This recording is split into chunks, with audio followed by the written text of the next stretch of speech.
La plupart des gens vivent le nez collé à leurs émotions. Quand tout va bien, ils s'attachent à l'euphorie comme si elle devait durer pour toujours. Quand tout s'effondre, ils croient que la douleur sera éternelle. Et ainsi, ils sont ballottés sans cesse d'un extrême à l'autre, prisonniers d'un mouvement qu'ils ne comprennent pas. Mais si ces oscillations n'étaient pas des erreurs à corriger, mais l'expression d'une loi universelle? Et si apprendre à l'intégrer pouvait transformer radicalement notre manière de vivre? Dans cette série de vidéos, je te propose d'explorer les règles cachées du jeu de la vie, les 7 principes hermétiques transmis depuis l'Égypte ancienne, qui révèlent les lois universelles gouvernant la réalité elle-même. Aujourd'hui, nous plongerons dans le 5e principe, le principe de rythme. Écoute bien jusqu'au bout et tu découvriras comment ce balancement cosmique trouve un écho dans les rythmes biologiques étudiés par la science moderne. Et surtout, tu verras comment transformer ces mouvements inévitables en une force intérieure. Dans la danse du cosmos, rien n'est jamais figé. Tout avance et recule, monte et descend, s'épanouit, puis se retire. C'est le grand balancement de l'existence, le souffle même de la vie. Le Kybalion, ouvrage de référence de la pensée hermétique, résume ce phénomène par une formule simple et puissante. Tout s'écoule, en dedans et en dehors, tout a ses marées, toutes les choses montent et descendent, rien n'échappe à ce mouvement. C'est ce que les sages hermétistes appelaient le principe de rythme. Il dit que rien n'est figé, que tout avance et recule selon un balancement précis, comme le pendule d'une grande horloge cosmique. Mais ce mouvement n'est pas une oscillation hasardeuse. La mesure du balancement à droite est équivalent à la mesure du balancement à gauche. Autrement dit, chaque mouvement dans une direction entraîne tôt ou tard un mouvement équivalent dans l'autre. C'est ce que les sages appelaient la compensation. Le pendule ne se contente pas d'osciller, il équilibre. La vie n'autorise pas un excès d'un seul côté sans en préparer le contrepoids. Si la vague monte haut, elle redescendra bas. Si elle monte lentement, la descente sera lente. Plus le creux est marqué, plus la remontée sera puissante. Chaque sommet porte déjà en lui la graine de la chute, et vice-versa. Le rythme est le mouvement qui nous fait glisser d'un pôle à l'autre, révélant que les contraires ne sont pas séparés, mais liés comme 2 faces d'une même vibration. Ce principe est directement lié au principe de polarité, que nous avons étudié dans la vidéo précédente. La joie intense prépare une mélancolie équivalente, l'exaltation appelle un retour vers le calme. C'est un principe universel qui veille à ramener chaque système à l'équilibre. Les soleils, les mondes, les êtres, l'énergie, la matière, tout est soumis à ce flux rythmique qui compense chaque mouvement par son contraire. La sagesse consiste d'abord à reconnaître ce mouvement, plutôt que de s'y opposer. Ce balancement n'est pas moral, il n'est pas là pour punir ou récompenser, c'est simplement la manière dont l'univers fonctionne. Et comme à chaque fois, cela s'applique à tous les plans, physique, énergétique, mental, émotionnel, spirituel. Ainsi, cette loi agit dans les affaires du monde, des hommes, des animaux, de l'esprit, de l'énergie et de la matière. Rien ni personne n'y échappe.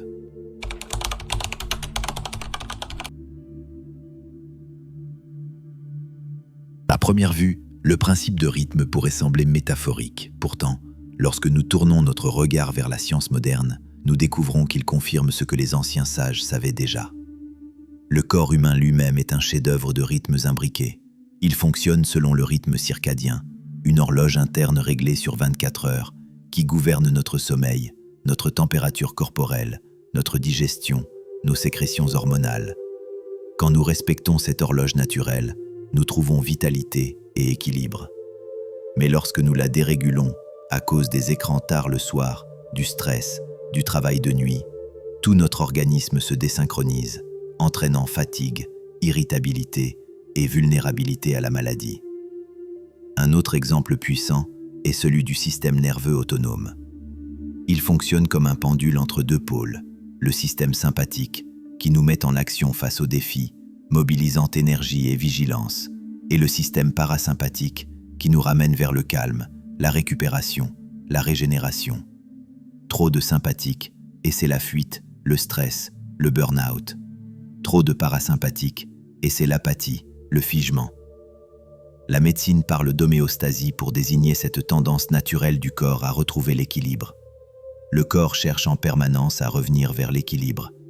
Chaque fois qu'un paramètre s'éloigne trop de sa zone optimale, température, tension, glycémie, tout l'organisme s'ajuste pour le ramener au centre.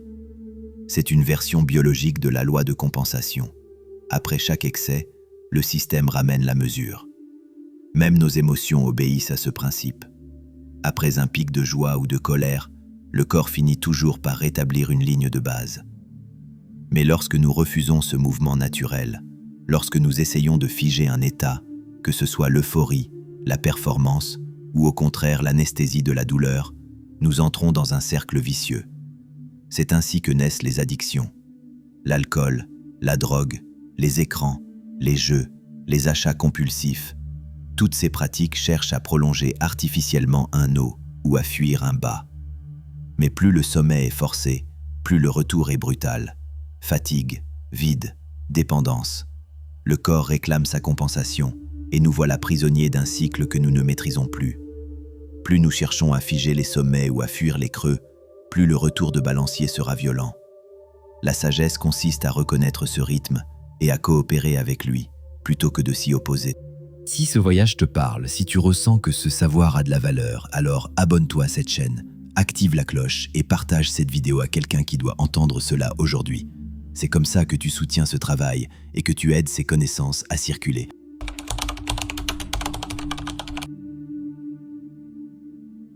Tout en nous suit le mouvement du pendule. Pourtant, dans notre monde moderne, nous avons oublié cette évidence. Nous voulons être heureux en permanence, productifs en continu. C'est ainsi que naît le piège. Lorsque nous goûtons un moment de joie, d'euphorie ou de réussite, nous cherchons à le figer. Nous nous accrochons à l'expérience comme si elle devait durer pour toujours. Mais plus nous sommes attachés à retenir le pendule d'un côté, plus il repart violemment dans l'autre. L'exaltation appelle la mélancolie, l'excès de productivité appelle l'épuisement, l'obsession de contrôle appelle la perte de maîtrise. Le rythme ne fait que nous faire voyager d'un pôle à l'autre.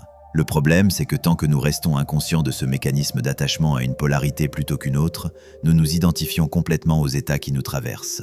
Nous sommes ballottés sans cesse, prisonniers de ce mouvement que nous subissons comme une fatalité. C'est ici qu'intervient ce que les anciens appelaient la loi de neutralisation. Le Kybalion nous dit qu'il est possible, pour celui qui en a conscience, de réduire l'emprise du rythme sur sa vie intérieure, non pas en supprimant le balancement, car nul ne peut abolir une loi universelle, mais en apprenant à se placer différemment par rapport à elle. L'initié apprend à se tenir dans le centre du mouvement. Si nous traduisons cela dans un langage moderne, la neutralisation ressemble à la régulation du système nerveux. Nous avons vu que nous oscillons sans cesse entre activation et repos avec les systèmes sympathiques et parasympathiques. Quand nous restons coincés trop longtemps dans l'un ou l'autre, le balancier devient douloureux. D'un côté, il crée de l'anxiété, du stress oxydatif. De l'autre, il crée de la léthargie et du figement. Ces états sont utiles lorsqu'ils sont activés aux moments appropriés, mais trop de temps passé dans l'un ou dans l'autre devient néfaste et nous maintient en mode survie.